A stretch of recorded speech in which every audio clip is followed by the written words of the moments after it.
दोस्तों, दुनिया की नज़रें जिन खदशात पर थीं वो आज हकीकत बन चुके हैं। दोस्तों, आज मैं आपको एक ऐसी खबर देने जा रहा हूं जो आपके शायद होश उड़ा दे। जी हाँ दोस्तों, तेहरान अब मुलायत से निकलकर एक नए साम्राज्य के चुंगल में फंस चुका है।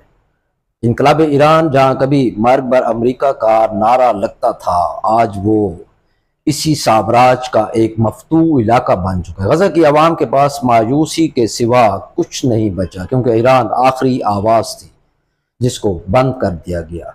इसराइल और मगरबी ताकतें अपने गरूर में बदमस्त हैं। जिस बात का डर था वही हुआ। ईरान में मगरबी हिमायत याफ्ता रजीम चेंज मुकम्मल दोस्तों हो चुकी है। जी हाँ दोस्तों, ये बात दुरुस्त है कि ईरान की हुकूमत को ख़त्म करके साम्राज्यी क़यादत ने हुकूमत संभाल ली है। इनकलाबी हुकूमत ख़त्म और इसकी जगह एक अमरीका नवाज कठपुतली क़यादत को मसनद इक़्तिदार पर बिठा दिया गया है। तेहरान में नया आइन, नया परचम और नई वफादारियाँ मुतारिफ कराई जा रही हैं। जहाँ कभी मर्ग बर अमरीका गूंजता था, वहाँ आज ईरान अमरीका दोस्ती जिंदाबाद के नारे लगने जा रहे हैं। ये सिर्फ तेहरान का जवाल नहीं, ये मास्को और बीजिंग की जियोपॉलिटिकल अज़ाइम पर सीधा हमला है। चीन और रूस साम्राज्य के पास प्रॉक्सी के अलावा अब कोई ऑप्शन नहीं बचती।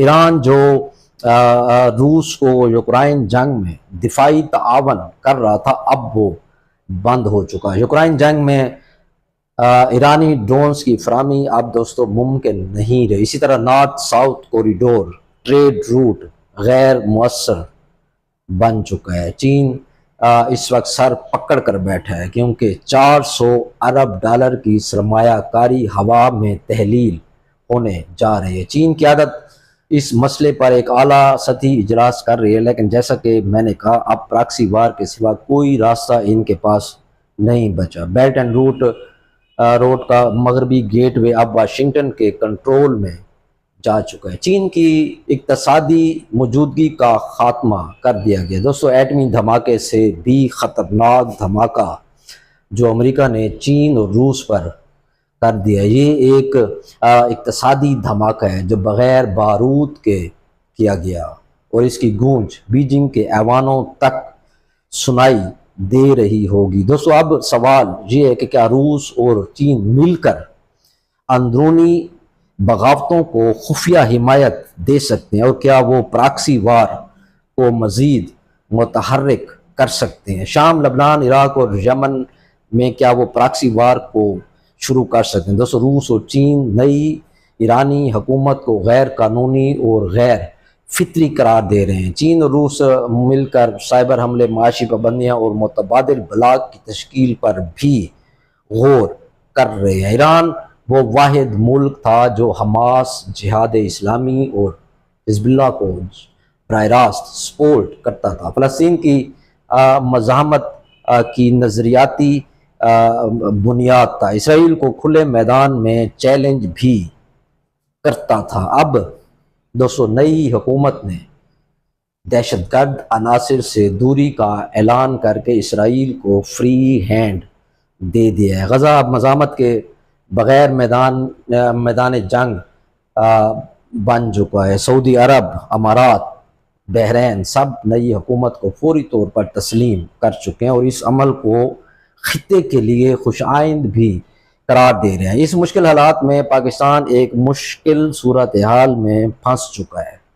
पाकिस्तान पर भी अमरीकी दबाव बढ़ रहा है कि वो नई पॉलिसी अपनाए और ईरान में नई हुकूमत को तस्लीम करे, बल्कि इससे ताल्लुकात भी बहाल रखे। अब बात करते हैं दोस्तों जो खामोश थे, यानी तुर्की, कतर और दीगर ममालिक बदस्तूर अभी भी खामोशी इख्तियार किए हुए हैं। वो हालात का जायज़ा ले रहे हैं कि खित्ते की ताकत का तवाज़न किधर और किस तरफ रुख इख्तियार करता है। रूस और चीन इस वक्त घेरे में है और ईरान की रजीम तब्दीली को रोकने में नाकाम रहे और एक नई हिकमत अमली पर भी वो गौर कर रहे हैं। दोस्तों, ईरान अब वो ईरान नहीं रहा, ना तेहरान वो है, ना मज़ामत बाकी है।